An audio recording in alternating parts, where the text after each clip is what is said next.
Welcome back to கலி cricketer. Mumbai versus LSG.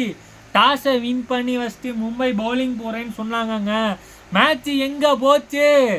Match எங்கே வேணால் போட்டுங்க, மும்பை தோக்கட்டும், படுகேலமாக தோக்கட்டும். எப்படிங்க இந்தியாவுக்காக நம்பர் 3 நம்பர் 4 எனக்கு திலக் வர்மாவை எப்படிங்க ரிட்டையர் கட் பண்ண வைப்பீங்க?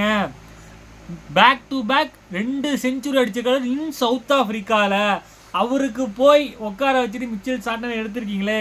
நீங்கள் இது ஒரு என்னதான் ஐபிஎல் கிரிக்கெட்டு உங்களுக்கு 2 பாயிண்ட் முக்கியனாலும் எனக்கு என்னமோ மனசு கஷ்டமாக இருக்குங்க. அந்த நேரத்தில் மேட்ச் எங்கே போச்சு?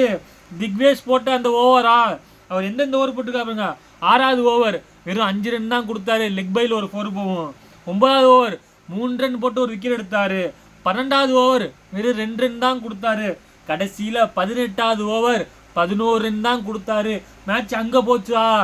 இல்லை, தாக்கூர் வெறும் 7 ரனுக்கு தான் போட்டார். 19வது ஓவர் அங்கே போச்சா?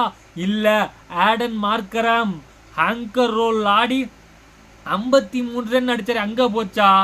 இல்லை, மிச்சில் மார்ஸ் 60 ரன் அடித்தாரு. அங்கே போச்சா? எங்கே போச்சு? எல்லா இடத்துலையும் மேட்ச் ஈக்குவலாக தாங்க வந்துட்டு இருந்துச்சு. இங்கே இப்போ இந்த ஒரு மேட்ச்சில் திலக் வர்மா சுற்றி அவ்வளோ ஒரு நெகட்டிவ் வைப் வரவும் நான் ஒத்துக்கவே மாட்டேங்க. எல்லாத்துக்கும் ஒரு பேட் டே வரதான் செய்யும். அதனால மும்பை தோல்விக்கு திலக் வர்மா மட்டுமே காரணம் கிடையாது. ஆக்சுவலாக நல்லா தான் ஆடிக்கிட்டு இருந்தாங்க. அதனால் நான் திலக் வர்மா காரணம் நான் ஒத்துக்க மாட்டேன். ஆக்சுவலாக திக்வேஷ் நல்லா போட்டான்னு சொல்லலாம். ஆனால் ஆட்டிடியூட் கொஞ்சம் ஓவராக தான் இருக்குது. அது இருந்தால் தப்பு கிடையாது. நல்லா விளாட்றவன் ஆட்டிடியூட் பண்ணலாங்க. வாங்க நம்ம அனலைஸ்குள்ளே போகலாம். ஃபஸ்ட்டு பார்த்தீங்கன்னா போல்ட்டு போட்டார் 6 ரன்னுக்கு ஃபஸ்ட்டு ஓவர். அங்கே ஒரு வேளை மேட்ச்சு போச்சா? ஏன்னா மிச்சில் மார்ஸ் ஃபஸ்ட்டு ஓவர் கடைசி பாலோ இல்லை 5ஆம் போலோ பேட் டிப் ஆகும், இன்சைடேஜ் ஆகும். அதை யாருமே அப்பீல் பண்ணல.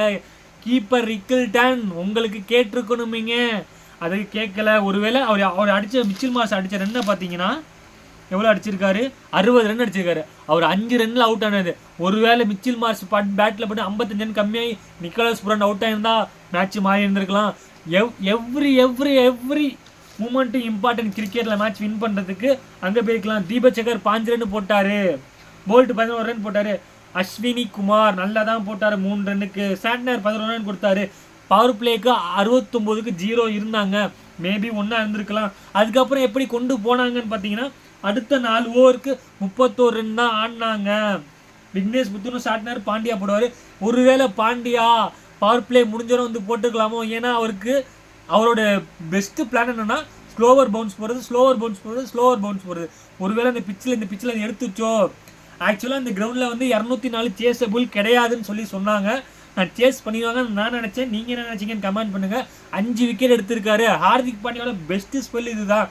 இருந்தாலும் அவர் கொஞ்சம் முன்னாடி கேப்டன் லீடிங்காக பண்ணியிருக்கோம் நான் நினைக்கிறேன். அவங்க அழகாக கொண்டு போனாங்க. எல்எஸ்ஜி 10 ஓவருக்கு 100 இருந்தாங்க. அடுத்து 11 to 16 ஓவரில் 56 ரன் அடித்தாங்க.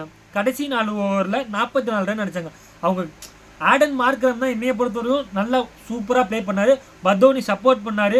மில்லர் சூப்பராக மிடிச்சு கொடுத்தாரு. மிச்சில் மார்ஸ் நல்லா ஸ்டார்ட் பண்ணார். அதனால அவங்க 203 அடித்தாங்கங்க. கேமராமேன் ஃபோனை பார்க்காம என்னையா பாரியா? கேமராமேன் சரியில்லைங்க, மாற்றிடுவாங்க. ஃபஸ்ட்டு தாக்கூர் போடுவாருங்க. தாக்கூர் போட்டு வில் ஜாக்ஸ், நிக்கில்டன் என்னங்க ஆச்சு? 2 பேருக்குமே நல்லா ஸ்டார்ட் கொடுக்கலங்க. அப்புறம் ஆகாஷ் தீப் 3வது ஓவர் போட்டாருங்க. 21 ரன் அடித்தார் நமந்தீர். ஆக்சுவலாக அதிலே கேப்டன்ஷிப்பில் பாண்டியாவை பாராட்டுறதா? ஏன்னா நமந்தீரை 1-1 ஆட வச்சாருங்க. மறுபடியும் மூமெண்டம் எங்கே மும்பைக்கு மாறிச்சு. 6 ஓவருக்கு 64க்கு 2 இருந்தாங்க. அங்கேருந்து 10 ஓவருக்கு 101 கொண்டு போனாங்க. நமந்தீர் நல்லா தான் ஆடிக்கிட்டு இருந்தார். அப்போ தாங்க அவுட் ஆகிட்டாரு. அவுட் ஆடணும்னா திலக்கும் ஸ்கையும் நல்ல பார்ட்னர்ஷிப் ஆடினாங்க. பட் என்ன பண்ணுறதுன்னு தெரியல. ஒரு பேட் டே வரதான் செய்யும். அதை அக்செப்ட் பண்ணி தான் அவனும் திலக்குக்கு ஒட்டவே இல்லை. அவரும் அடிக்க தான் ட்ரை பண்ணார். அது ஒன்று அவர் மைண்ட் செட்டுக்கு விட்டுருந்துக்கணும். மேட்ச்சு போனால் போயிட்டு போகணும். இல்லை நீங்கள் இயர்லியாக கால் பண்ணியிருக்கணும் வெளியே வான்னு சொல்லிட்டு. அவரோட கான்ஃபிடென்ட்டை உடச்சது தான் போச்சு. என்னை பொறுத்தவரை தாக்கூர் 4 ஓவர் போட்டு 40 ரன் ஒரு விக்கெட்டு. ஆகாஷ் தீப் 4 ஓவருக்கு 46 ரன். நல்லா கேட்டுக்கோங்க, 4 ஓவருக்கு 46 ரன்.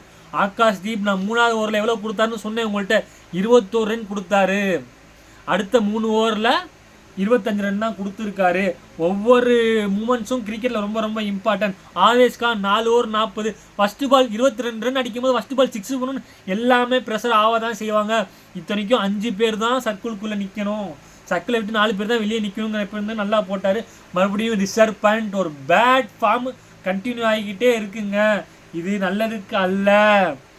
ஆக்சுவலாக ரிஷப் பண்ட் இன்னொரு தப்பும் பண்ணாருங்க. உங்களுக்கு இது ஐபிஎல் இம்பேக்ட் பிளேயர் ரூல் இருக்குங்க. அப்படி இருந்தும் நீங்கள் வெறும் 5 ஆக்ஷன் தான் வச்சுருந்தீங்க பவுலிங்க்கு. ஒருவேளை மார்க்கரம் கோலோ கொடுத்து பார்க்கலாம். யாருக்காச்சும் ஒருத்தருக்கு கொஞ்சம் அடி வாங்கியிருந்து எக்ஸ்பென்ஸ் ஆயிருந்துச்சுன்னா மேட்ச் அங்கேயும் போயிருக்குங்க. என்னை பொறுத்த வரைக்கும் இந்த மேட்சோட மேன் ஆஃப் த மேட்ச் நான் திக்வேஷுக்கு தான் கொடுப்பேன். நீங்கள் யாருக்கு கொடுப்பீங்கன்னு கமெண்ட் பண்ணுங்கள். இந்த வீடியோ பிடிச்சிருந்தா லைக் பண்ணுங்கள். ஐபிஎல் பார்க்குறவங்க ஷேர் பண்ணுங்கள். மறக்காமல் திலக் வர்மாக்கு சப்போர்ட் பண்ணுங்கள். Thank you guys.